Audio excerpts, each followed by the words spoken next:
who has been very innovative across his career, who has implemented e-governance at his workplace. Although he will come and introduce about the operations and the initiatives taken by his department and himself, but what I know is that under his leadership, his department has got ISO certificate for good standard of a workplace. A person who is an expert over e-governance in banking. It is my pleasure to invite Mr. Vikas Rasal, Divisional Joint Registrar, Cooperative Society, Mumbai Division, to please come on stage for a special address on Urban Cooperative Banks and 97th Amendment. A round of applause for Mr. Rasal. Please welcome him on stage.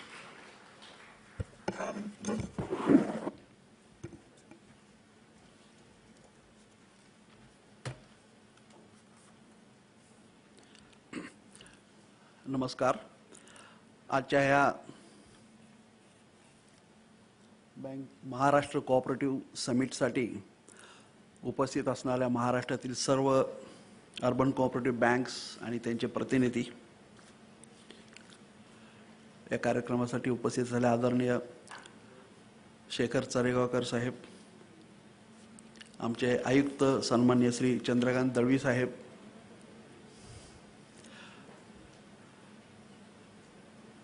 आमच्या विभागातले जिल्हा उपनिबंधक तसेच मुंबई विभागाचे विविध वॉर्डचे deputy registrars आणि assistant registrars,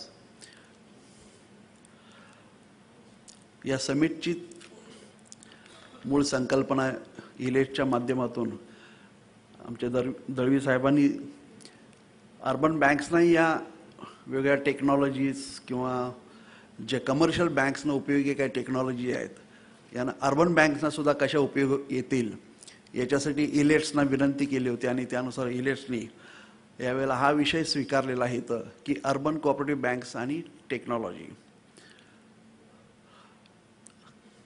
urban cooperative बँकची चर्चा होत असताना कोऑपरेटिव्ह सोसायटीज ॲक्ट हा ओघानं येतो आणि कोऑपरेटिव्ह सोसायटी ॲक्टच्या संदर्भात नुकतीच झालेली 97वी घटना दुरुस्ती हा एक महत्त्वाचा विषय आहे.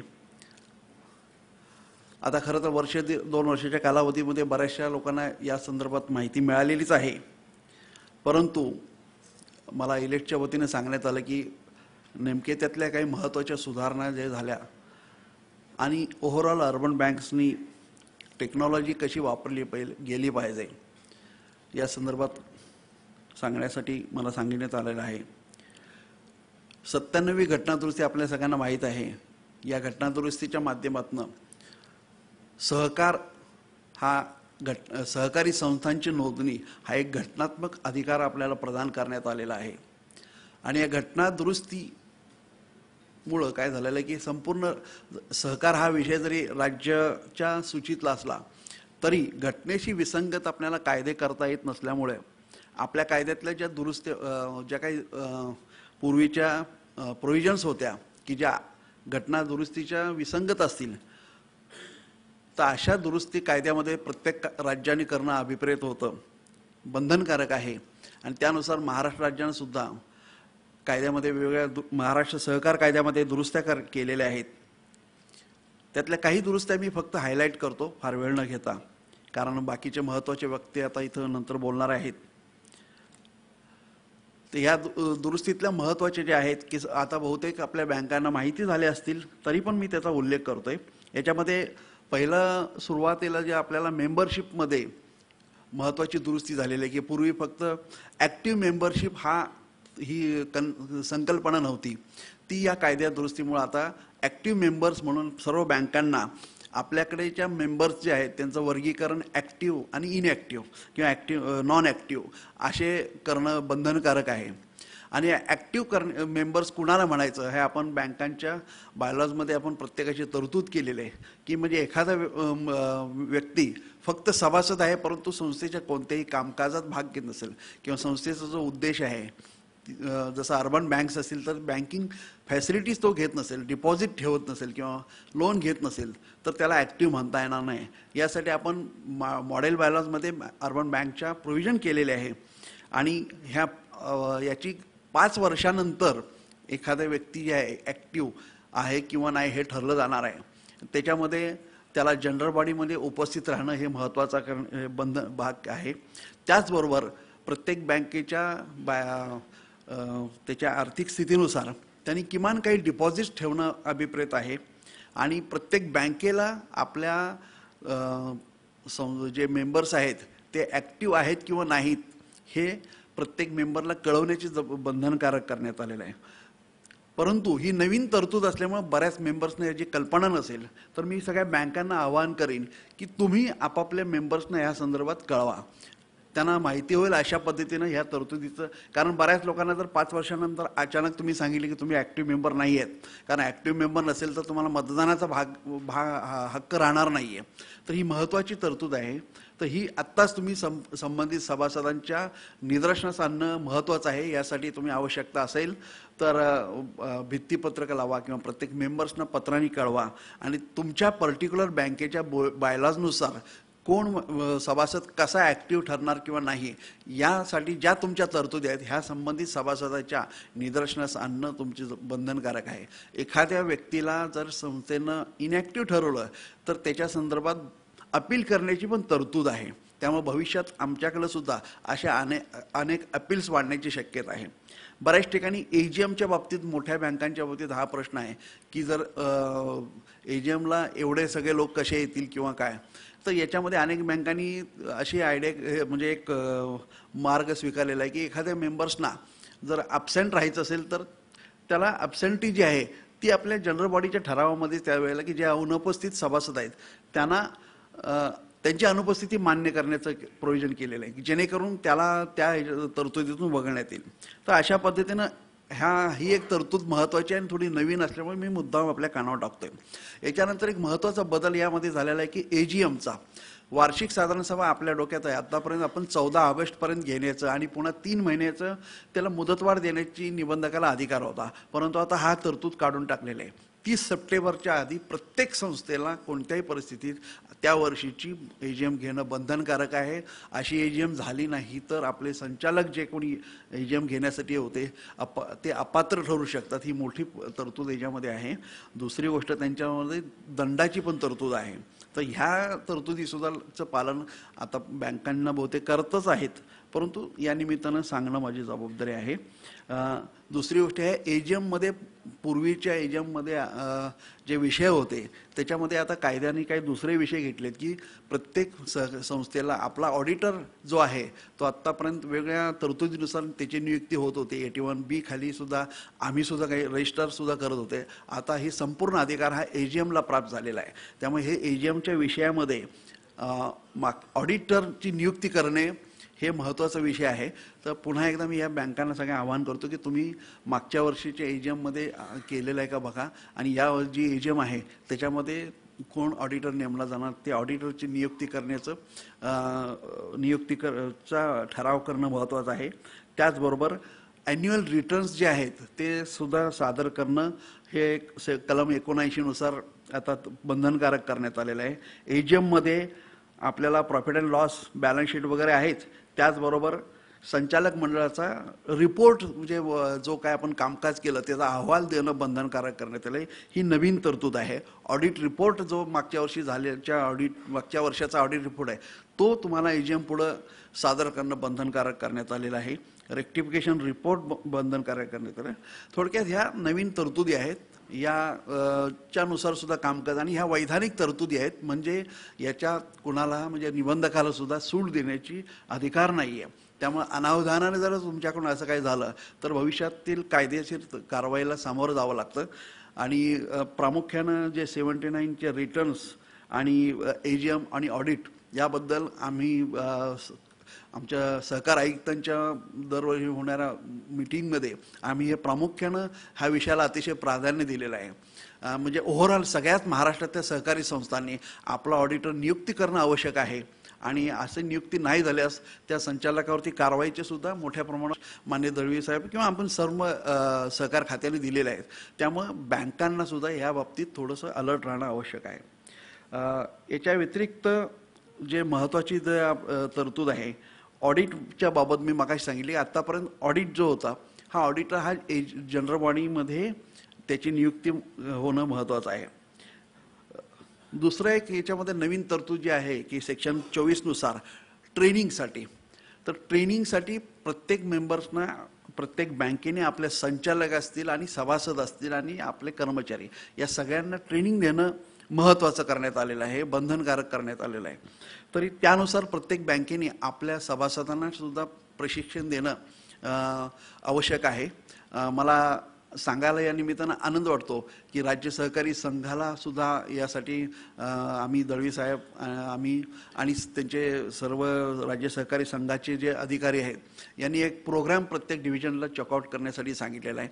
आपली बँक आहे, तुम्ही सुद्धा याच्यासाठी संपर्क साधा आणि आपल्या बँकेचे अधिकारी असतील, कर्मचारी आणि त्याचबरोबर या सगळ्यांचं ट्रेनिंग, सभासदांचं सुद्धा ट्रेनिंग जे पूर्वी नव्हतं ते आता या कायदा दुरुस्तीमध्ये अभिप्रेत आहे.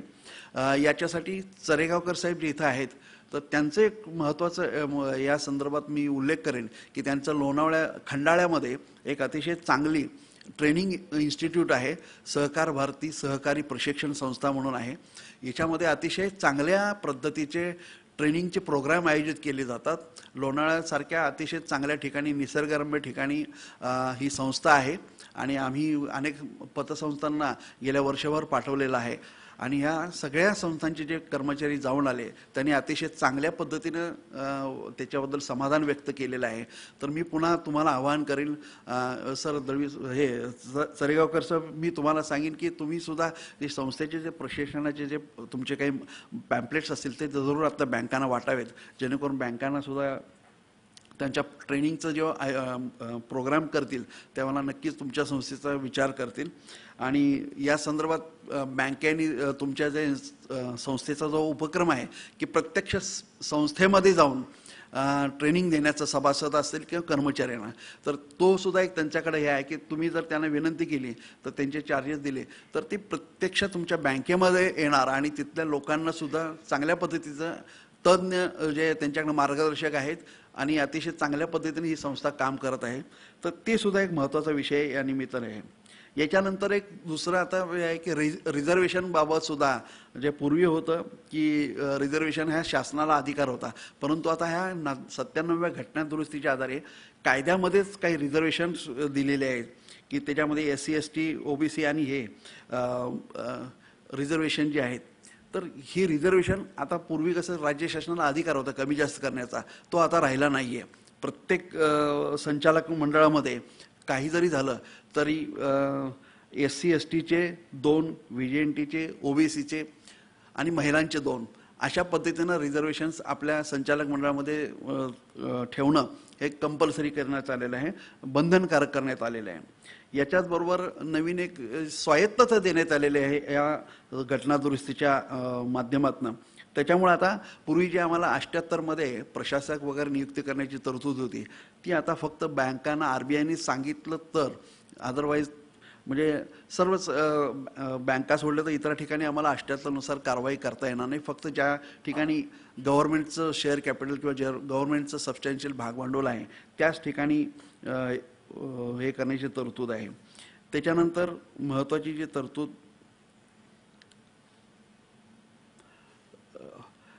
जी घटना दुरुस्ती झालेली आहे की सहकारी संस्था नोंदणीच्यासाठी पूर्वी जे होतं की हे आहे लिगल राईट्स होता, कायदेशीर अधिकार होता, तो आता घटनात्मक अधिकार करण्यात आला की प्रत्येक व्यक्तीला आपली सहकारी संस्था नोंदण्याचा घटनात्मक अधिकार प्रदान करण्यात आलेला आहे. तर अशा पद्धतीनं ह्या ज्या महत्त्वाच्या तरतुदी आहेत, याचबरोबर माननीय प्रधानमंत्र्यांनी फायनान्शियल इन्क्लुजनचा मगाशी आपण विषय केला की सर फायनान्शियल जे सर्व्हिसेस आहेत ह्या प्रत्येक नागरिकाला मिळाल्या पाहिजेत. अजूनही जवळपास 60% ग्रामीण भागातल्या लोकांना या सर्व्हिसेस मिळत नाहीत. तर त्यात आणण्यासाठी जे प्रधानमंत्री जनधन योजना असेल त्या माध्यमातून किंवा अन्य माध्यमातून तुम्ही सुद्धा जास्तीत जास्त ग्रामीण भागातल्या या लोकांना या सर्व्हिसेस देण्यासाठी जरूर प्रयत्न करावा असंही मी आवाहन करीन. याच्याबरोबर दुसरं एक आव्हान आमचं हे झालं की सध्या एक दुष्काळी परिस्थिती आहे आणि मोठ्या प्रमाणात शासनाला दुष्काळामुळं अनेक अडचणीला आपल्याला सामोरं जावं लागतं. एक आपली सामाजिक बांधिलकी म्हणून मी एक सगळ्यांना आवाहन करेन की आपण आपल्या जो काही फंड नफा असेल त्याच्यामधून मुख्यमंत्री सहाय्यता निधीला जलयुक्त शिवार ह्या योजनेसाठी जर तुम्ही काय निधी दिला तर जरूर त्या माध्यमातून एक चांगलं काम एक सोशल रिस्पॉन्सिबिलिटी ज्याला म्हणता येईल ती पार पाडली जाईल. आणि त्यासाठी सुद्धा आपल्या सहकार विभागामार्फत आम्ही आवाहन केलेलं आहे. तर तुम्ही जरूर याचाही विचार करावा आणि आपल्या निधीतून जास्तीत जास्त रक्कम ही मुख्यमंत्री सहाय्यता निधीला जरूर द्यावी असं मी आवाहन करेन. आणि एकंदरीतच अर्बन बँक्सना आता नवीन आव्हानाला सामोरं जावं लागतं. इलिटच्या माध्यमातून टेक्नॉलॉजीच्या माध्यमातून आपल्याला सर्व स्तरावरती पोहोचण्यासाठी जरूर ह्या आजच्या परिसंवादाचा उपयोग होईल अशी मला खात्री आहे. आणि आज दिवसभर हा परिसंवाद चालणार आहे.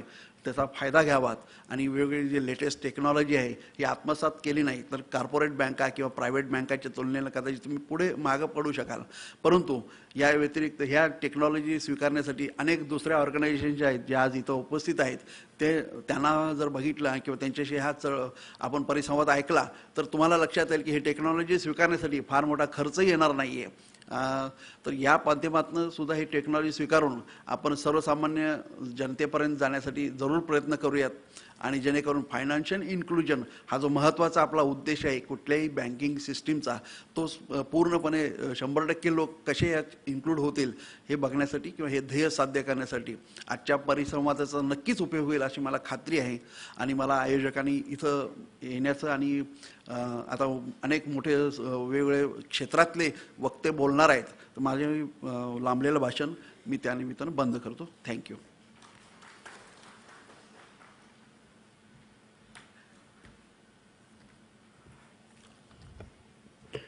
Thank you very much, sir, for the special address. I request if Dr. Ravi Gupta is in the hall. He's here.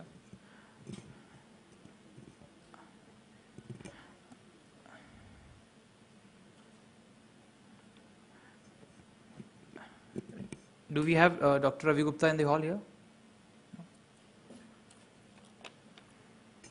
Okay. I request Mr. Vikas Rasal to please come on stage for a minute so that we can present a memento for you as a token of thanks. So please. And if I request our co-program chair, Mr. Chandrakant Dalvi, to present a memento to Mr. Rasal for his presentation and informing us about Urban Cooperative Banks and 97th Amendment.